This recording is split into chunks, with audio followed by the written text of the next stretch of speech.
கிறிஸ்துவ அன்பான காலைக்கது நிகழ்ச்சி நேயர்களே, மீண்டும் இந்த நாளிலும் இயேசுவின் இனிதான நாமத்தில் உங்களோடு கூட இணைவதில் மிகுந்த மகிழ்ச்சி கிடைக்கும். இந்த காலைக்கது நிகழ்ச்சி உங்களுக்கு ஆசீர்வாதமாக இருக்கும் என்று கர்த்தருக்குள் விசுவாசிக்கிறேன். இந்த நாள் நமக்கு வருகிற வாக்குத்தத்தம் எங்க இருந்து அப்படின்னு சொன்னீங்கன்னா, 1 யோவான் 4:12 வசனம்.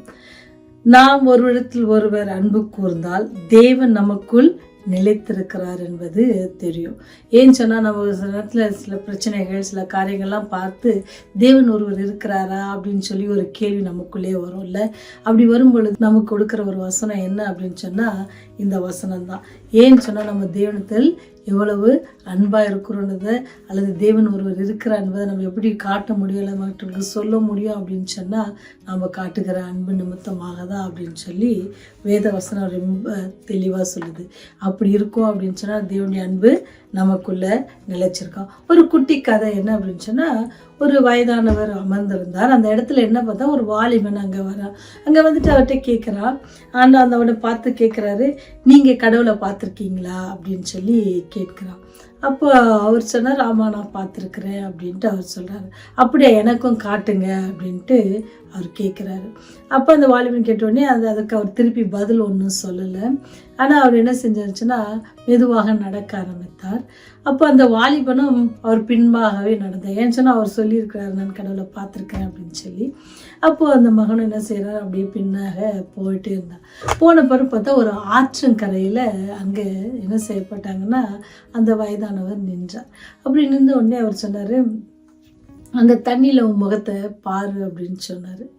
அப்போ பார்த்த உடனே அவருக்கு அந்த பையன்கிட்ட கேட்குறாரு, உனக்கு உன் முகம் அதில் கிளியராக தெரியுதா அப்படின்னு கேட்டுக்கிறாரு. அதுக்கு அவன் சொன்னால், ஆமாம் எனக்கு நல்லா கிளியராக தெரியுது, என் முகம் தண்ணியில் ரொம்ப அழகாக தெரியுது, இன்னும் பெருசாக தெரியுது அப்படின்ட்டு அவன் சொல்கிறான். அப்படி அவன் சொல்லும் பொழுது அவர் என்ன செஞ்சால் தன் கையில் அங்கேருந்த ஒரு சின்ன கல் எடுத்து அதில் அடிக்கிறார் அந்த தண்ணிக்குள்ளே. உங்களுக்கு தெரியல, தண்ணியில் கல் அடித்தோன்னா அப்படியே அந்த தண்ணி அப்படியே பிரிஞ்சு போகல. இப்போ முகத்தை பாருன்னா, இப்போ ஒன்றும் தெரியல, தண்ணி கலங்கிருச்சு, அதனால் எனக்கு சரியாக தெரியல அப்படின்ட்டு சொன்னான். அப்போ அந்த முதியவர் சொன்னாரா, அப்படி தான் நீக்கி கடவுளை பார்த்தியா நீ கேட்குற, நான் பார்த்தேன்னு சொன்னேன்.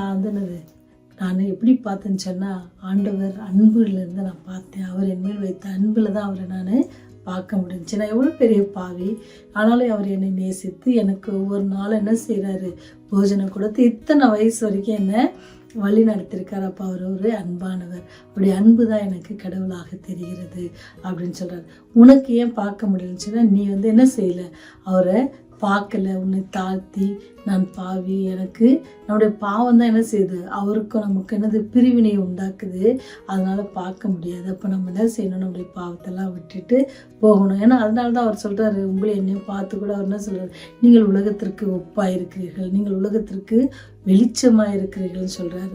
அப்போ நம்ம வெளிச்சமாக இருக்கிறோம்னு சொன்னால், நம்முடைய அப்பாவும் வெளிச்சமாக இருந்தால் தானே, அவர் வெளிச்சமாக இருக்கிறனால தான் அவர் உலகத்திற்கு ஒளியாக இருக்கிறார். அதனால அவர்கிட்ட என்னதில்லை, இருள் ஏதும் இல்லை அப்படின்னு போட்டிருக்குது. எவ்வளவு வேணும், கொஞ்சம் கூட இருள் இல்லாத ஒரு தெய்வம், வெளிச்சத்தை உடையவர். அவரை பின்பற்றுபவர்கள் நீங்களும் நானும் எப்படி இருக்கணும்னு சொன்னால் வெளிச்சத்தின் பிள்ளைகளாக இருக்கணும். அவருடைய வெளிச்சம் என்னன்னா அவருடைய குணாதிசயம். நீங்கள் வேதாந்தத்தில் பார்த்தீங்கன்னு சொன்னால், மோசே அவனுடைய பின்பகுதியை பார்த்து அவர் அந்த கட்டளையை வாங்கிட்டு வரும்போது அவருடைய முகம் பிரகாசித்தது. அவரை யாரும் என்ன செய்ய முடியல, பார்க்க முடியல அப்படின்னு சொல்லி சொல்லப்பட்டிருந்தது. தேவனை கண்டவர்கள் தரிசித்தவர்கள் பிரகாசம் அடைந்தார்கள். இப்போ நீங்களும் நானும் தேவனை பார்த்துருக்குறோம், வாழ்க்கையில் அடைஞ்சிருக்கிறோம் அப்படின்னு சொன்னால், நம்முடைய வாழ்க்கையில் அவருடைய வெளிச்சம் நம்முடைய வாழ்க்கையில் வெளிப்படணும். அப்படின்னு பார்த்தீங்கன்னு சொன்னால், வேதாகமத்தில் பார்த்தீங்கன்னா எனக்கு குட் சமாரிட்டன், நல்ல சமாரியனுடைய கதை எனக்கு ஞாபகம் வருது. ஏன்னு சொன்னால், அவர் என்ன செஞ்சார், மனதுருகி யாரோ கஷ்டப்படுறதுக்கு ரொம்ப அவருடைய வேலையாக போகிறாங்க. நம்மளாம் சொன்னால் நம்மளுக்கு பிஸியாக வேலையாக ஒரு போகணுன்னு சொன்னால் வழியில் என்ன நடக்குது கூட நமக்கு தெரியாது. நம்முடைய எண்ணங்கள்லாம் இங்கே தான் இருக்கும், நம்முடைய பணியில் தான் இருக்கும். ஆனால் இந்த சமாரியன் அப்படி இல்லை, நின்று அப்படியே எல்லா வண்டியில் ஏற்றி அவனுக்கு காயங்களை கட்டி எல்லாம் கொண்டு போய் செய்வாங்க பார்த்தீங்களா. அப்படி செய்யும் பொழுது என்னென்னா, தேவனுடைய அன்பு, தேவனை அறியாத மனுஷன், மக்களால் புறக்கணிக்கப்படுகிற ஒரு மக்கள் என்ன செய்கிறாங்க, தேவனுடைய அன்பை வெளிப்படுத்துகிறாங்க. தெரிந்து கொள்ளப்பட்ட நீங்களும் நானும், கிறிஸ்தவர்கள் என்று சொல்கிற நீங்களும் நானும் தேவனுடைய அன்பை எப்படி வெளிப்படுத்துவர்களாக காணப்படுகிறோம் யோசிக்கணும். அது மாத்திரம் அப்படி நீங்கள் பார்த்தீங்கன்னா, மதர் தெரேசா அவங்கள பார்த்தீங்கன்னு சொன்னால் அவங்க முகத்தில் என்ன பிரகாசம் வந்துச்சு. ஏன்னு சொன்னால் அவங்க செய்த தியாகம், அவங்க செய்த அர்ப்பணிப்பு, அவங்க செய்த ஊழியங்கள், அதே போல் ஒவ்வொரு காரியமும் இவங்களுக்கு மேலாக ஆண்டவர் எடுத்துக்கோங்க. அவர் பரலோகத்தின் அதிபதி, இந்த பூலோகத்தின் எல்லாவற்றுக்கும் அந்த சராசரத்துக்கும் அவர் தான் அதிகாரியான கர்த்தர். அவர் அதை விட்டுட்டு எங்கே வந்தார்? உங்களையும் என்னையும் மீட்டுக் கொள்வதற்கு இந்த பூலோகத்திற்கு வந்து உங்களையும் என்னையும் போல அவர் என்ன செய்தார்? பாடுகளையும் கஷ்டத்தையும் அனுபவித்து அந்த கல்வாரி சிலுவையில் உங்களுக்காக எனக்காகவும் அவர் மரித்தார். நீங்களும் நானும் ரட்சிக்கப்படும்படிக்கு, நீங்களும் நானும் ஆண்டவருடைய அன்பை புரிந்து கொள்வதற்கு, ஆண்டவர் நம்முடைய விடுவித்து, பாவத்திலிருந்து விடுவித்து, சாத்தானுடைய கரத்திலிருந்து நம்மை மீட்டெடுத்த அந்த அன்பான தெய்வத்தை இன்று உங்களோடு கூட பேசுகிறார். அவர் சொல்லுகிற வார்த்தை என்னன்னு சொன்னால், அவர் நம்ம இடத்துல என்ன எதிர்பார்க்கிறன்னு சொன்னால், நாம் ஒருவரிடத்தில் ஒருவர் அன்பு கூர்ந்தால் தேவன் நமக்குள் நிலைத்திருக்கிறார் என்பது சரி. நம்ம தேவன் நம்மோடு கூட நிலைத்திருக்கணும் அப்படின்னு சொன்னால் நம்ம ஒருவர் என்ன செய்யணுமா? நேசிக்கணும். ஒருவர் நம்ம அன்பாக இருக்கணும். அப்படி அன்பாக இருப்போம் அப்படின்னு சொன்னால் தேவன் நம்மோடு கூட இருந்து நம்மை வழி நடத்த காத்து கொண்டிருக்கிறார். அவர் வல்லவராயும் இருக்கிறார். தேவன் தாமே உங்களை ஆசீர்வதிப்பாராக. ஜெபம் செய்வோம். வானாதி வானங்களில் வீற்றிருந்து பூமியின் மனுமக்களை கண்ணோக்கி பார்க்கிறதான பரலோக தந்தை, இந்த நாளிலும் கூட நீர் எங்களுக்கு கொடுத்த வாக்கு தத்துவத்துக்காகவும் செய்திக்காகவும் நன்றி செலுத்துகிறோம் தகப்பனே. நாங்கள் உங்கள் அன்பில் நிலைத்திருப்பதற்காக நாங்கள் மற்றவர்கள் அன்பாக இருக்க எங்களுக்கு கிருபை செய்யுங்க சாமி. ஆண்டவரே, அநேக வேளைகளை நாங்கள் தவறி போகிறோம் சுவாமி. உம்மை குறித்து நாங்கள் அறியாதவர்களாக உண்மை எங்கே காணலாம் என்று தேடிக்கொண்டு அலைகிறோம் சாமி. அப்படியெல்லாம் ஆண்டவரே, நீர் எங்களோடு கூட எங்கள் இல்லத்தில் வசிக்கிறீர் என்பதை நாங்கள் மனதில் வைத்து, ஆண்டவரே எங்களை நோக்கி பார்த்து கொண்டிருக்கிறீர் என்பதை நாங்கள் மனதில் வைத்து காரியங்களை செய்ய எங்களுக்கு உதவி செய்யுங்க. இந்த நாளிலும் ஆண்டவரே, நீர் ஒவ்வொரு பிள்ளைகளையும் கண்ணோக்கி பார்த்து ஆசீர்வதிங்க. மனவேதனையோடு இருக்கிற பிள்ளைகளுக்காக விசேஷமாக செபிக்கிறோம் தகப்பனே.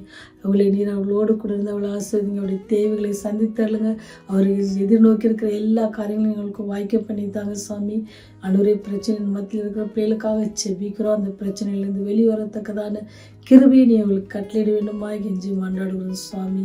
இந்த வேளையிலும் ஆண்டவரே, வயதானவர்களுக்காக செபிக்கிறோம். வியாதியோடு இருக்கிற பிள்ளைகளுக்காக செபிக்கிறோம். எல்லாவற்றுக்கும் பொறுப்பாளரான கர்த்தர் நீர் பொறுப்பேற்று ஆண்டவரே அவளுக்கு சுகத்தையும் பலத்தையும் தந்து அவருடைய வியாதியிலிருந்து அவளுக்கு விடுதலை கட்டளையிட வேண்டுமா அவருடைய பாத்தில கெஞ்சி மன்றாடுகிறோம் தகப்பனே. பாவிகள் ஆண்டவரே, எங்களுடைய பாவங்கள் குற்றம் குறைகள் எல்லாவற்றையும் மன்னித்து இந்த நாளில் எங்களுக்கு ஆசீர்வதித்து தரவும், அந்த காரியங்கள் எல்லாம் உங்களுக்கு பிரியமாக இருக்கவும் நீர் கிருபை செய்ய வேண்டுமா இயேசுவின் வழியாய் ஜெபிக்கிறோம் ஜீவனுள்ள நல்ல தகப்பனே. ஆமென், ஆமென்.